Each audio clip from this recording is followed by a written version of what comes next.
Federalist 43, Part 6.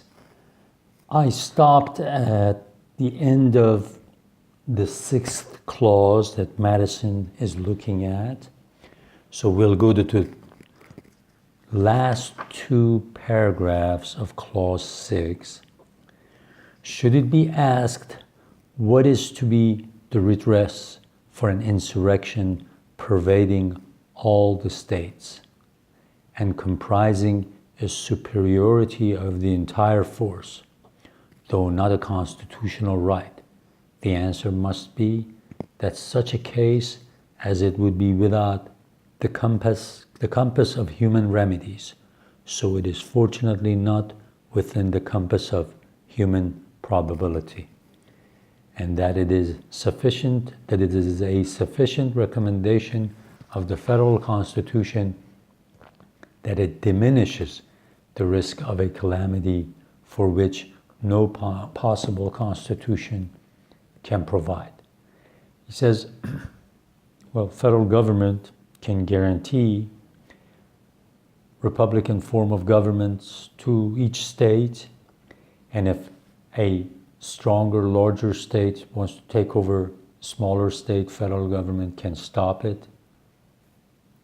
If a foreign army wants to invade a state, federal government can come to its help.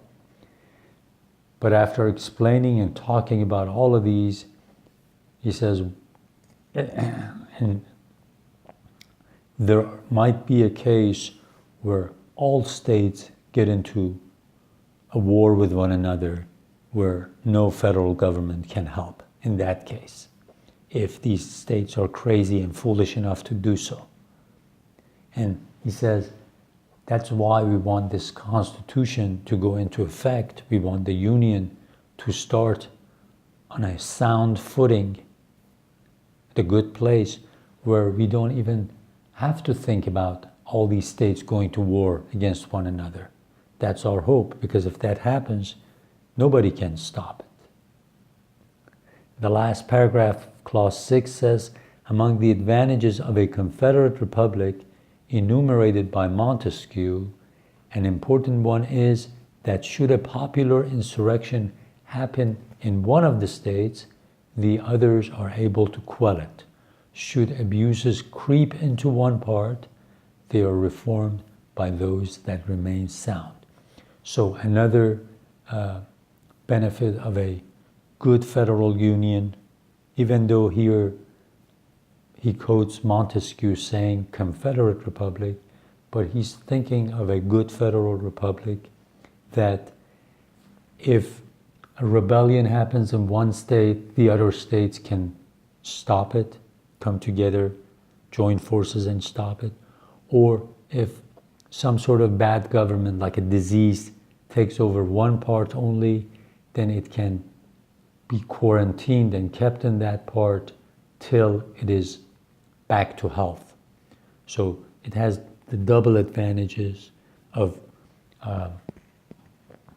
keeping the system safe. Now we go to Clause 7. To consider all debts contracted and engagements entered into before the adoption of this Constitution as being no less valid against the United States under this Constitution than under the Confederation. So he says, if we want to show the governments, the nations around the world that we are real about becoming a nation, we better pay our debts and not violate any contracts that have been written before this Constitution went into effect. Because if we do, then other countries are going to say, well, every time these people go into debt or they cannot come through and do what they said they would in their contract, in their treaties with us, then they'll just write another Constitution and say, sorry, that was the old Constitution, we cannot honor it. So he says, if we want to be credited as a worthy, strong nation around the world, then we have to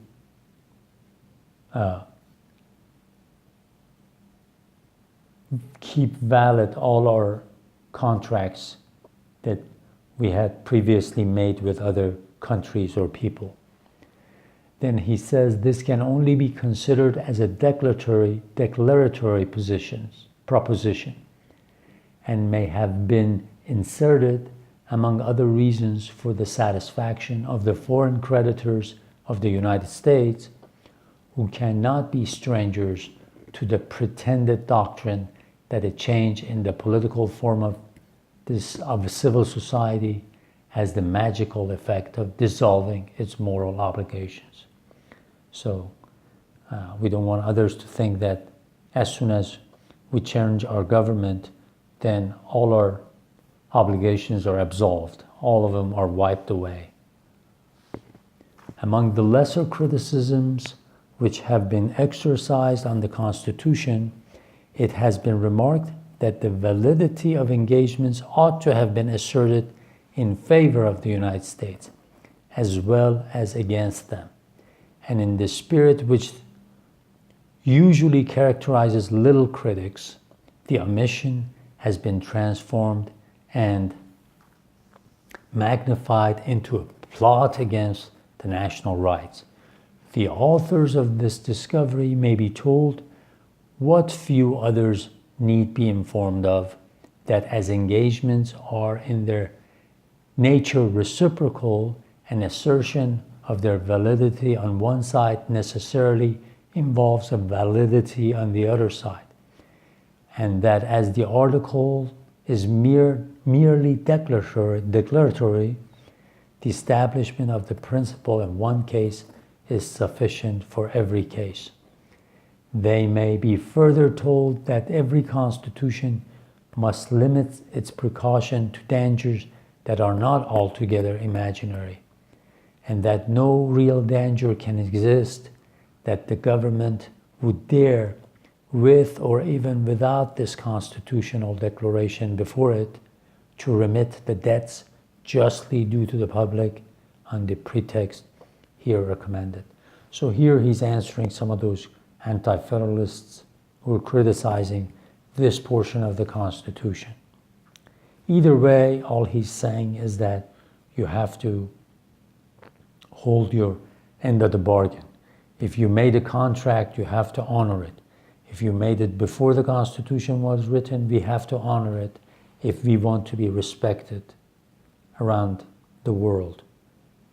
If we want to one day maybe borrow money from others, then we have to pay them back the debts we have now, so that will be in good standing, good credit. In Part 8, Clause 8 says, to provide for amendments to be ratified by 3/4 of the states under 2 exceptions only.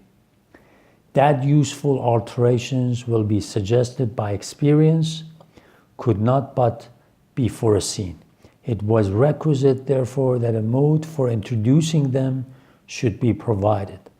The mode preferred by the Convention seems to be stamped with every mark of propriety. It guards equally against that extreme facility which would render the Constitution too mutable, means too changeable, too fluid, and that extreme difficulty which might perpetuate its discovered faults. It, moreover, equally enables the general and the state governments to originate the amendments of errors as they may be pointed out by the experience on one side or on the other. The exception in favor of the equality of suffrage in the Senate was probably meant as a palladium to the residuary sovereignty of the states, implied and secured by the principle of representation in one branch of the legislature, and was probably insisted on by states particularly attached to that equality. The other exception must have been admitted on the same consideration which produced the privilege defended by it. So here he says that when an amendment is sent to the states, 3/4 of the states have to ratify it. He says we chose this, the convention, the Philadelphia Convention chose this because they had experience in the past. Under the Articles of Confederation, no amendments would be added till all the 13 states unanimously accepted it. He says this is crazy. We have realized that this is not going to work, and at the same time, we can't say an amendment will be added with less than 3/4, because then that will make it easy to change the Constitution every day. He says it'll be mutable, and then people cannot count on it. Because if you're going to make a long investment, if you're going to do something, you want to make sure that the law doesn't change on a moment's notice. So we had to make that we had to meet that happy middle ground. And he says there are two cases that the Constitution cannot be amended. One of it is that you cannot change the number of senators, because the states would not have joined had we not given small and large states the 2 senators each. So it says that is not going to be changed. And the other one is with the importation of slaves. Remember, as ugly as it is, they said that 20 years that states can import enslaved people that we talked about earlier, that length of time cannot be changed. So he says we had to come to a compromise. Even though if it's not reasonable for small state to have 2 senators and a large state 2 senators, we had to do that to come up with a compromise and give you this Constitution. So in the next video, we'll look at the last part of Federalist 43, and we will cover Clause 9 of this paper.